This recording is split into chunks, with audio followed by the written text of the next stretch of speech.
Y continuamos con la lección 2, vibración y energía.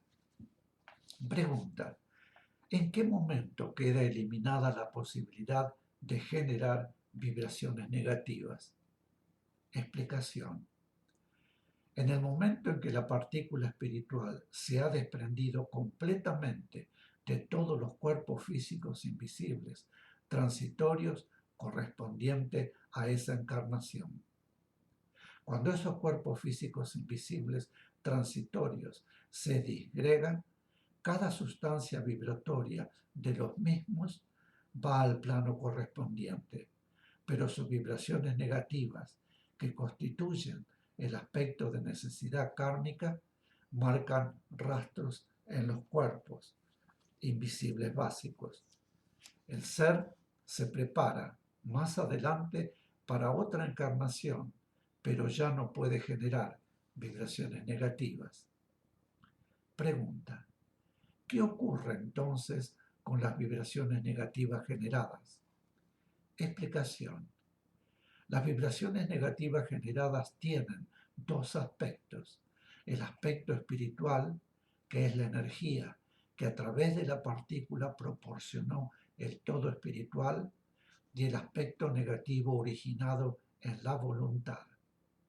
La energía retorna al todo espiritual a través de su partícula, pues era energía suministrada por esa encarnación, para esa encarnación. Y el aspecto negativo transformado en realidad en necesidad kármica, dolorosa, marca, como dijimos, su rastro en los cuerpos físicos invisibles básicos de la partícula espiritual.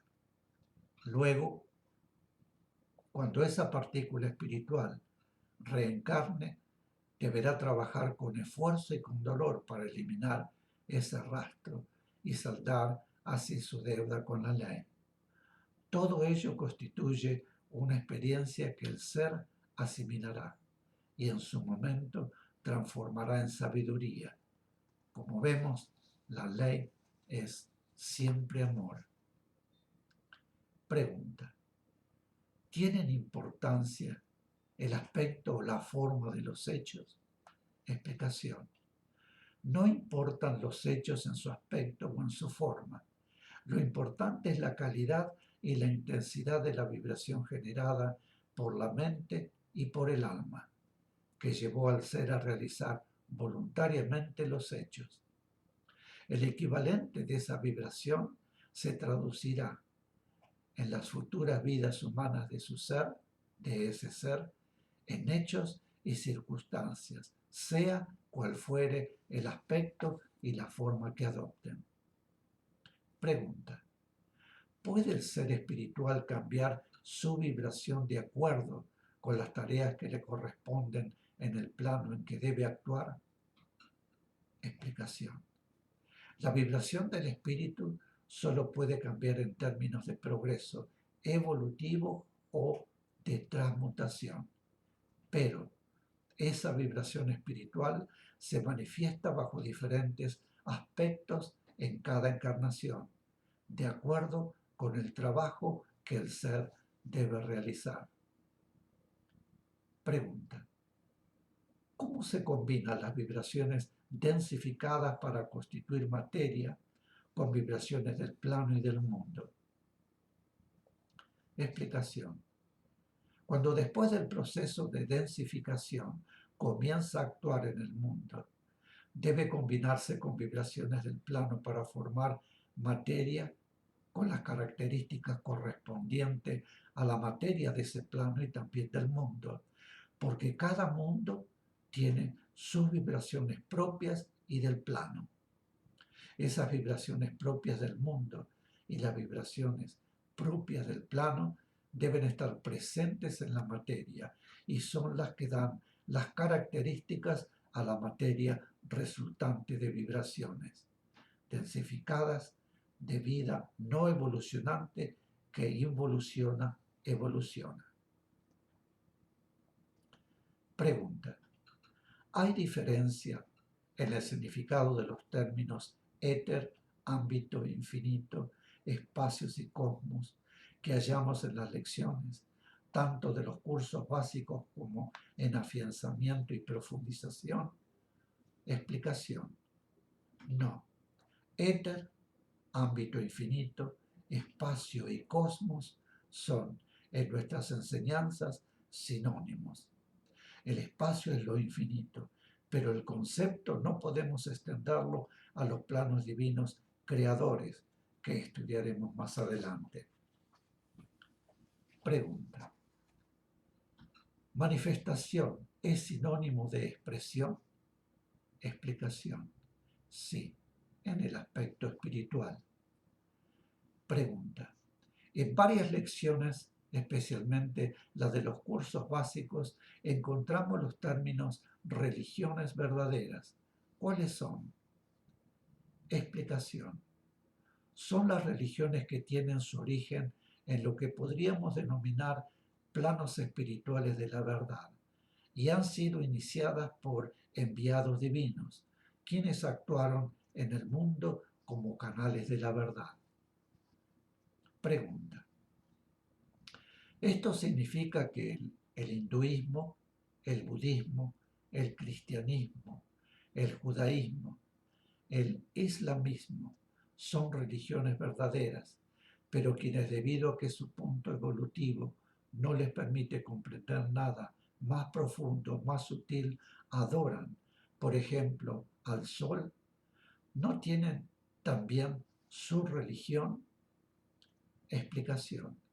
Ya dijimos que las religiones verdaderas tienen su origen en la verdad. Todas son monoteístas, es decir, que reconocen un solo Dios. Ha habido en la antigüedad muchas religiones politeístas que asignaban a sus dioses jerarquías mayores y jerarquías menores. El dios padre era en la antigua Grecia Zeus. Con la misma jerarquía tenían los romanos a Júpiter. En Egipto era Osiris, esposo de Isis, diosa del matrimonio, de la medicina y la agricultura. El sol fue adorado en Egipto bajo el nombre de Ra y también de Amón. Religión es el culto que íntimamente se tributa a la divinidad, pero tiene muy diferentes expresiones externas, adorándose en ciertas religiones las manifestaciones de la divinidad como dioses individuales.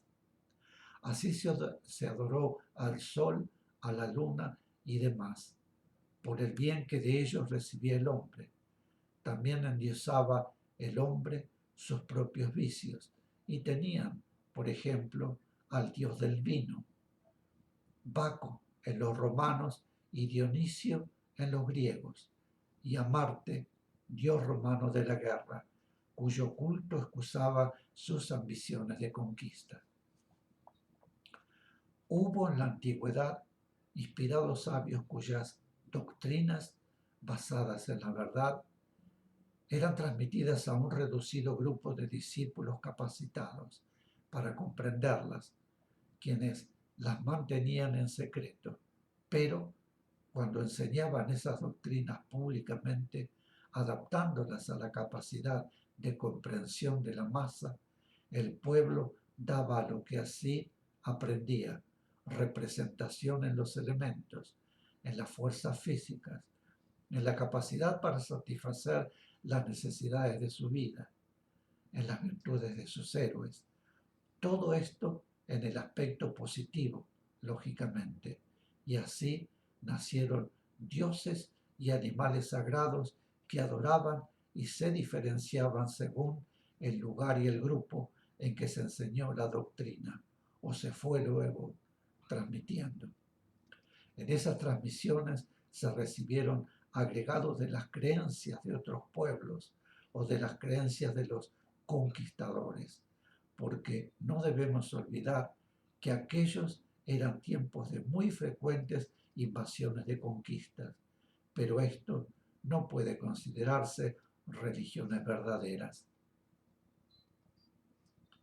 La doctrina original era el aspecto religioso esotérico, receptáculo de verdad celosamente guardada, y la doctrina transmitida al pueblo e interpretada y practicada por él era, y es todavía, en algunos lugares, el aspecto exotérico de la doctrina.